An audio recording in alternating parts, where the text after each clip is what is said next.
Doctor Hoshiyar Singh Chaudhary जी हमारे साथ बैठे हुए हैं। डॉक्टर साहब, हम बात कर रहे थे बवासीर को लेकर, उसके बारे में भी आपने बताया, और बवासीर, फिशर फिशोला, इन तीनों बीमारियों में अंतर क्या है?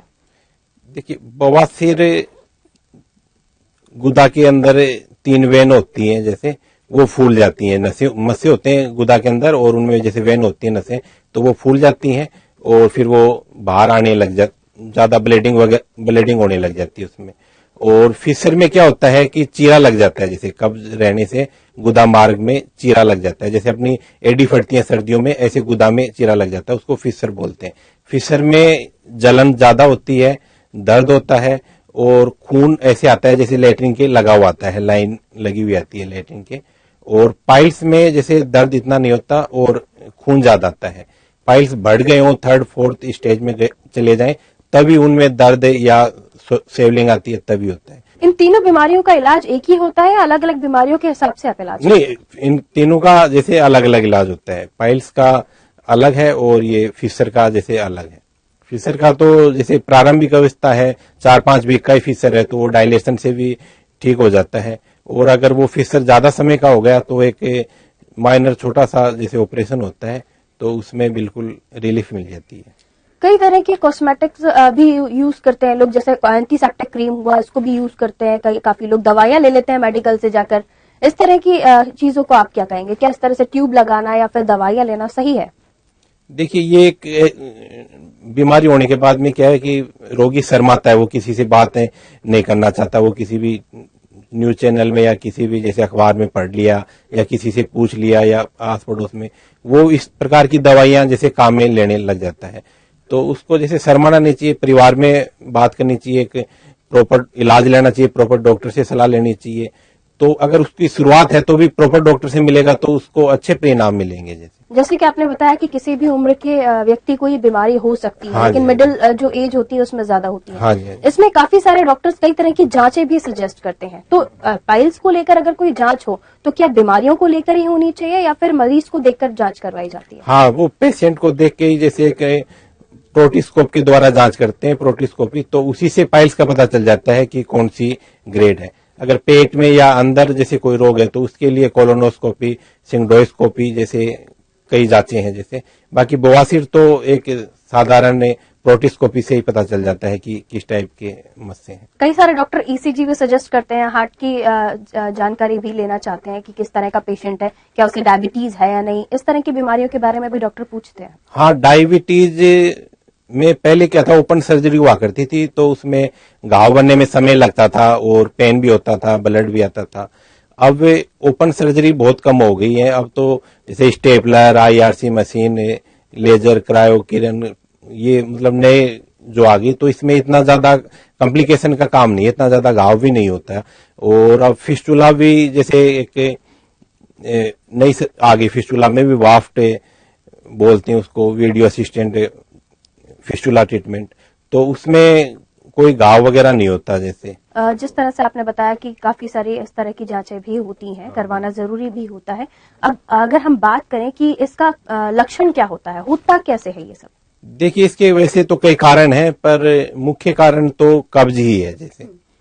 और ये जैसे महिलाओं में भी हो जाता है। महिलाओं में जैसे प्रेगनेंसी के टाइम में उस एरिया पे ज्यादा दबाव पड़ता है और कंस्टिपेशन हो जाती है प्रेगनेंसी में, तो उसके जैसे पाइल्स और फिशर हो जाते हैं। पाइल्स की वेन होती है, उन पे ज्यादा दबाव पड़ता है तो वो फूल जाती है, ब्लड आने लग जाता है, कंस्टिपेशन से फिशर हो जाता है। आजकल का रूटीन लोगों का होता है, ऑफिस जाने से पहले वो काफी ब्रेड वगैरह यूज करते हैं, ब्रेड बटर खा लेते हैं, उसके बाद जाके उनके दिन की शुरुआत होती है, उसके बाद लंच होता है, डिनर होता है। क्या डाइट सजेस्ट करेंगे आप लोगों को, जिनको पाइल्स है भी और नहीं भी है? देखिए, जिनके है उनको तो रिलीफ मिलेगा, और जिनके नहीं है उनको ऐसी समस्या से नहीं जूझना पड़ेगा। तो यही जैसे फाइबर युक्त भोजन करना चाहिए और पानी वगैरह ज्यादा पीना चाहिए, एक्सरसाइज वगैरह करना चाहिए। अभी मार्केट में बहुत सारी चीजें हैं जो ब्रेकफास्ट में लोग रहते हैं, कॉर्नफ्लेक्स हुआ, ओट्स हुआ, अलग अलग कंपनीज के, तो इसमें भी फाइबर होता है लोगों का कहना है। उन्हें क्या कहेंगे, आपके ये खाना सही होता है? नहीं, ये मार्केट की चीजें तो नहीं है। जैसे हरी सब्जियों का तो कोई मुकाबला ही नहीं है। जैसे डॉक्टर साहब, कुछ बीमारियों का इलाज संभव भी होता है, कुछ बीमारियों का नहीं होता है। क्या पाइल्स का इलाज मतलब जैसे बहुत ज्यादा स्टेज बिगड़ जाए उसके बाद भी संभव है? हाँ, पाइल्स का इलाज पूर्णतः संभव है। ऐसी कोई बात नहीं है कि जैसे असंभव वाली कोई बात नहीं है पाइल्स के अंदर। और फिस्टुला में ये है कि उसके फिस्टुला में 100% रिजल्ट नहीं है, पाइल्स में तो 100% रिजल्ट है। फिस्टुला किसी किसी को दोबारा होने के चांस रहते हैं फिस्टुला में, बाकी पाइल्स में ऐसी कोई दिक्कत नहीं है। बच्चों में भी ये बीमारी हो सकती है? हाँ, बच्चों में जैसे पाइल्स तो बहुत कम होते हैं न के बराबर, बच्चों में क्या होता है पोलिप्स होते हैं। जैसे वो माताएं लेके आती हैं बच्चों को तो वो अपनी हिस्ट्री बताती हैं, एक लाल रंग का बाहर आता है जैसे अंगूर की तरह या बेर की तरह एक मासा बाहर आने लग जाता है, वो पोलिप्स बोलते हैं। तो वो सर्जरी के द्वारा उसका कर दिया जाता है जैसे। और फिसर भी हो जाते हैं बच्चों के, कब्ज वगैरह रहने से वो चीरा लग जाता है। काफी सारी माताएं होती हैं वो अपने बच्चों पर ज्यादा ध्यान नहीं देती, उन्हें लगता है कि नेचुरल है, बच्चों में होता है, तो उन्हें क्या कहना चाहेंगे आप? क्योंकि आपने बताया कि बच्चों में होता है, तो खाने पीने में भी आजकल ध्यान नहीं दे रहे हैं लोग।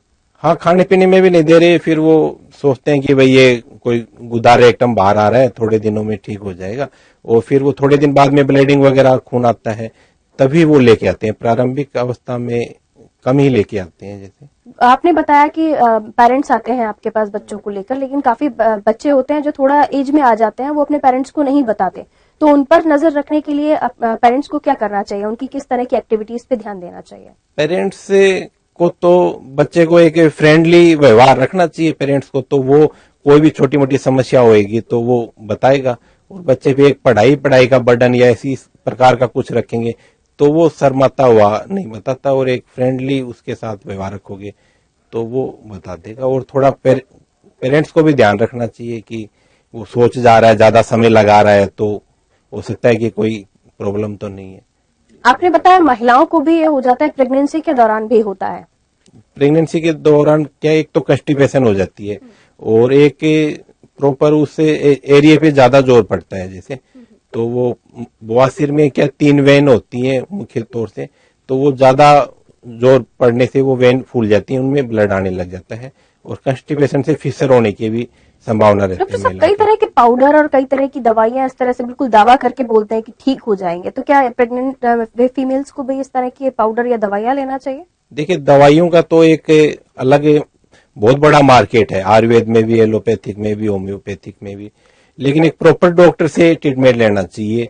तो वो ये देखेगा कि हाँ भाई ये छोटे पाइल्स हैं, फर्स्ट या सेकेंड ग्रेड के हैं, ये दवाई से रिलीफ हो सकते हैं, खान पान सही करने से ठीक हो सकते हैं, फाइबर युक्त कुछ प्रिकॉशन लेने से ठीक हो सकते हैं, तो उनमें लेना चाहिए। पाइल्स अगर बढ़ गए 3rd स्टेज या 4th स्टेज के हो गए, वो बाहर आने लग गए, अंदर ही नहीं जाते, तो उसका तो फिर एक सर्जरी या फिर ये जो आधुनिक जो 3-4 जो नई टेक्नोलॉजी चल रही है उनके द्वारा मतलब इलाज करवाना चाहिए।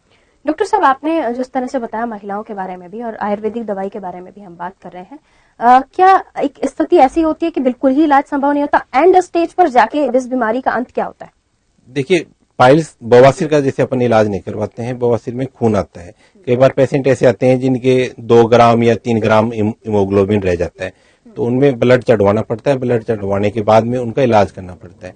तो इस टाइप के पेशेंट जो इलाज नहीं करवाते, जिनका हीमोग्लोबिन 2 या 3 ग्राम चला गया, तो वो फिर हार्ट फेलियर, हार्ट काम करना भी बंद कर सकता है, तो ऐसे में परिणाम घातक सिद्ध हो सकते हैं, जैसे ज्यादा ब्लीडिंग होने पे जैसे।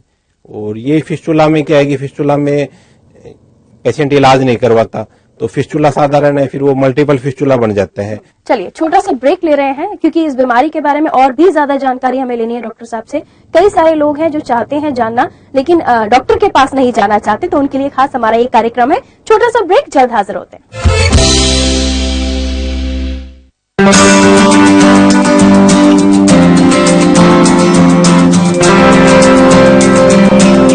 गुजरे लम्हों की यादगार बातें,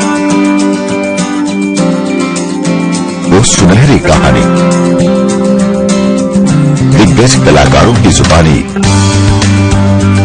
फिर समेट लाए हैं आपके पास। बॉलीवुड रिवाइंड सिर्फ ईटीवी पर।